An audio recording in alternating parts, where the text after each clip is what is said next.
Welcome back my friends. So आज हम सीखेंगे इस गेम में what is the objective of this game. Actually इसमें करना क्या है इस गेम के अंदर। इस गेम में एक ही चीज हर एक को करना है, which is known as checkmate. आपने अपने अपोनेंट किंग को चेकमेट करना है। उस चेकमेट को करने के लिए आप क्या क्या यहाँ पे टैक्टिक्स अपनाओगे, क्या गेम प्ले करोगे, तो ये सब चीजें हम यहाँ पर सीखेंगे। अपने पीसेस को बचाना है, अपोनेंट के ऊपर अटैक करना है, सेंटर को कंट्रोल करना है और किसी तरीके से अपोनेंट के किंग को चेकमेट करना है। This is the major objective of this game. Okay, उसके लिए हम यहाँ पर सीखेंगे थोड़े से बेसिक रूल्स। ये जस्ट गेम को स्टार्ट करने के लिए, बिकॉज जो एक्चुअल गेम है चेस का वो बहुत बहुत बहुत बड़ा है। उसको हम 4-5 लाइंस में कवर नहीं कर सकते, बट फिर भी मैंने कोशिश करी है कि एटलीस्ट अगर कोई एक बिगनर है तो उसके लिए कहीं से तो शुरुआत करनी पड़ेगी ना। तो कुछ एक चीज़ें हैं जो बेसिक रूल्स हैं, आप उनको सीखोगे, फिर धीरे धीरे गेम खेलते जाएंगे, उसको हम इम्प्रूव करते जाएंगे। सबसे पहला बेसिक रूल है मेरे पास, try to hold the command of the centre. आपको अपना सारा फोकस सेंटर बोर्ड पे रखना है। नाउ सेकंड थिंग इज, जो बहुत ही इंपॉर्टेंट है, क्योंकि ये सभी एक टाइम बाउंड गेम होता है। 5 minutes, 10 minutes, 15 minutes, 25 minutes, 30 minutes, 1 hour games. तो ये सब कुछ टाइम डिपेंडेंट है। अगर आप एक पर्टिकुलर टाइम के अंदर उसको प्ले करते हो तभी आप विन कर पाओगे, अदरवाइज मुश्किल होगा। तो उसके लिए स्मार्ट टेक्निक ये होती है कि आपकी जो पहली 4-5 मूव्स आप चलते हैं वो बहुत फास्ट चल रहा है। कोशिश करो कि पहली 4 और 5 मूव्स को हम विद इन 10 सेकेंड्स ही पूरा कर लें। ये एक स्पेशल स्ट्रैटेजी है जो एक प्रेशर क्रिएट करती है अपोनेंट के ऊपर। क्योंकि अगर हमने अपनी पहली मूव्स को चलने में, 4-5 मूव्स को चलने में सिर्फ 10 सेकेंड्स ही वेस्ट करे या 15 सेकेंड्स ही वेस्ट करे, लेकिन हो सकता है सामने वाला जो अपोनेंट है आपका वो अपनी पहली 4-5 मूव्स को चलने में शायद 1 या 1.5 मिनट लगा दे। तो उससे हमें 1 मिनट का एज मिलता है, और ये 1 मिनट एज ब्रिज में, दैट मीन्स 5 मिनट गेम्स में बहुत बहुत काम आती है। तो अगर स्टार्टिंग में ही, क्योंकि स्टार्टिंग में कोई स्ट्रैटेजी किसी की अप्लाई नहीं हो रही होती, कोई कंडीशंस नहीं होती है, तो इट्स गुड कि हम स्टार्टिंग में ही उस टाइम को गेन करें ताकि हमें बाद में सोचने का टाइम ज़्यादा मिले। उसके बाद जो बिल्कुल बिगनर्स हैं उनके लिए कैसल बनाना बहुत ज़रूरी है। अभी आगे सीखेंगे हम कैसल कैसे बनता है। और इसके बाद जितना जल्दी हो सके अपने इंपॉर्टेंट पीसेस को, that means knights, bishops, rooks, इन सभी को एज अर्ली एज पॉसिबल आप गेम में यूटिलाइज कर पाएंगे, उतना ही आपके लिए अच्छा रहेगा। दैट मीन्स आपको अपने मैक्सिमम पीसेस को एक्टिवेट करना है। एक्टिवेट करने का मतलब उन्हें एक पर्टिकुलर पोजीशन देना है, उन्हें डेड नहीं छोड़ना है। और यहाँ पर 5th रूल है मेरा कि अगर आपके पास कोई पास पॉन है, पास पॉन मीन्स जब आपके पॉन के आगे अपोनेंट का कोई पॉन ना हो, उस पूरी फाइल में अगर कोई और पॉन नहीं है, खाली आपका ही पॉन है सॉरी, अगर आपका ही पॉन है, then it is known as pass pawn. और ऐसे पास पॉन्स को हम कोशिश करते हैं कि वो लास्ट रो पे हिट करें ताकि हम उसे कन्वर्ट कर सकें क्वीन के अंदर, which is very good thing. And the 6th basic rule is, आपको कम से कम 10 गेम डेली खेलने पड़ेंगे। मैं नॉर्मली chess.com पे खेलता हूँ। अगर आप 10 गेम्स पर डे नहीं खेलते हैं तो मुश्किल है कि आप उसकी स्ट्रैटेजीज को, उसकी टाइम लिमिट्स को समझ पाए। ओके, चलो अब स्टार्ट करते हैं कुछ सीखने से। तो सबसे पहला है इंट्रोडक्शन टू सर्टेन कंडीशंस। हमारे पास गेम में कुछ कंडीशंस अपने आप बन जाती हैं या हम उन्हें क्रिएट करते हैं। अपने आप बन जाएं तो वो लक है, लेकिन अगर आप उन कंडीशंस को क्रिएट करना सीख लें तो आपके लिए बहुत अच्छा होगा। तो कुछ कंडीशंस मैं यहाँ पे एक्सप्लेन करता हूँ। जैसे first of all is spin. ये एक ऐसा कंडीशन होता है जिसमें, या चलो मैं आपको इसको वीडियो की हेल्प से समझाता हूँ। ओके, तो अब देखते हैं एक pinning of the chess pieces.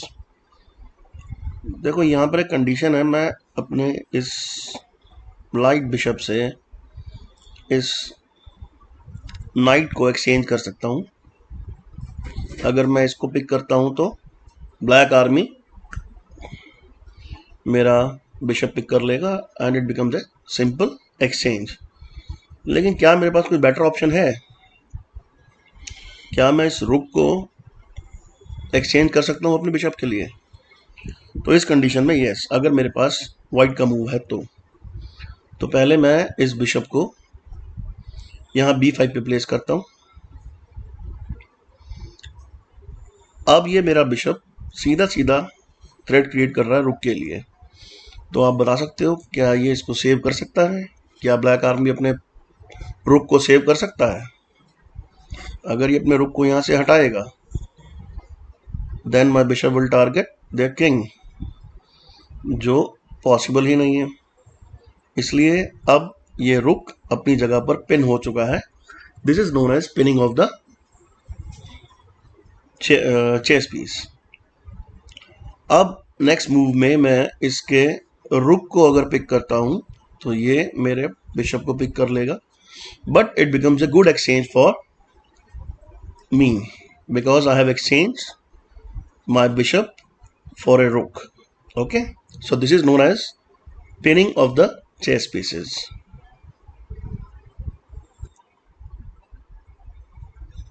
Okay, तो अब हम अपना नेक्स्ट मूव देखते हैं। नेक्स्ट मूव है हमारे पास condition of a fork. Okay friends, तो अभी हम सीखते हैं condition of creating a fork. Suppose यहाँ पर मेरे पास वाइट का मूव है और ये सिचुएशन है जो आप देख रहे हैं। अब मैं यहाँ नाइट को मूव करूंगा D6 के ऊपर। अगर मैंने इसको D6 पे प्लेस कर दिया, so this knight is creating a check for this king as well as it is creating a threat for this rook. So this is known as the condition of fork. जब एक piece आपकी army का opponent के दो pieces को target करता है, then it becomes a condition of fork. Got it? Okay, अब हमारे पास नेक्स्ट कंडीशन है zugzwang। ये एक थोड़ा सा टिपिकल कंडीशन है। इसमें हम अपोनेंट के पीसेस को फोर्स करते हैं एक बैड मूव चलने के लिए। तो इसको एक वीडियो से समझते हैं। तो zugzwang एक बहुत ही इंटरेस्टिंग मूव होता है। इसको समझना थोड़ा सा डिफिकल्ट है क्योंकि गेम्स में जब हम टाइम लिमिट पे खेल रहे होते हैं तो वहां पर ज़्यादा वक्त नहीं मिलता सोचने का। अब यहाँ पर आप देखो कि ये कंडीशन है मेरे पास जिसमें एक वाइट किंग है, ब्लैक किंग है और ब्लैक क्वीन है। ओके, और मुझे इसको मेट करना है किंग को। तो अभी आप ये देखो,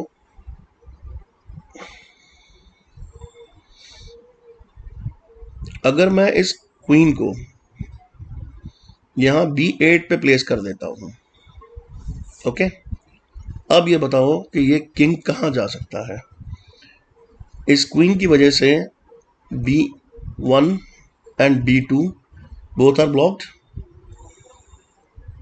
ये फाइल क्लोज कर दिया डार्क क्वीन ने, और डार्क किंग क्या कर रहा है? Dark king is blocking C2 and D2। So these 4 blocks R block for the light king. अब लाइट किंग को क्या करना है? लाइट किंग नहीं चाहता इस टाइम मूव करना। क्यों नहीं चाहता? क्योंकि उसको अगर मूव करना पड़ेगा तो उसको D1 पर मूव करना पड़ेगा, जो उसके लिए एक यू कैन से एक डेथ मूव होगा। लेकिन उसके पास कोई और ऑप्शन ही नहीं है। क्यों? क्योंकि इस मूव ने क्वीन के इसके सारे ऑप्शंस को ब्लॉक कर दिया। So this is known as zugzwang। ना चाहते हुए भी लाइट किंग को D1 पे मूव करना पड़ेगा और नेक्स्ट मूव में ये चेकमेट हो जाएगा। Got it? ओके, तो अब हमारे पास आज का जो लास्ट वीडियो है वो है डिस्कवर्ड चेक। डिस्कवर्ड चेक भी एक इंटरेस्टिंग मूव होती है अगर आप इसको क्रिएट कर पाए गेम में तो। So let us understand this with the help of video. तो फ्रेंड्स, अब एक कंडीशन है which is known as discovered check. इस कंडीशन में एक्चुअली क्या होता है कि एक पीस आपकी टीम का और एक इंपॉर्टेंट पीस अपोनेंट की टीम का सेम डायगोनल या सेम फाइल पे होते हैं। तब हम अगर किसी मूव को डिस्ट्रैक्ट कर सकते हैं तो उसको डिस्ट्रैक्ट करने के बाद कुछ बेनिफिट उठा सकते हैं। For example in this case ये white light queen and dark queen both are on the same diagonal, और सपोज करो कि यहाँ पर जो मूव है वो वाइट की है।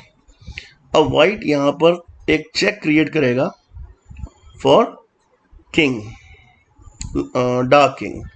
तो मैं इसको प्लेस करता हूँ F7 पे। अगर मैं F7 पे प्लेस करूँगा तो नो डाउट ये इसको पिक कर लेगा, लेकिन मेरे लिए ये डायगोनल ओपन हो गया है तो मुझे बेनिफिट इस चीज़ का मिलेगा। अब अपने चेक को रोकने के लिए किंग यहाँ तो मूव कर नहीं सकता, ये E8 और E7 दोनों पे मूव कर सकता है, but the better option for now is to take this night. तो ये इस नाइट को पिक करेगा और मैंने ये जो डायगोनल ओपन किया था मैं उसका पूरा बेनिफिट उठाऊंगा और इसकी क्वीन को पिक कर लूंगा। So this is the thing which is known as discovered check. Okay okay friends, तो ये मेरा वॉल्यूम 3 था चेस बुक का। होप आपको पसंद आया होगा, और फिर हम वॉल्यूम 4 लेके आएंगे 1 या 2 दिन के बाद।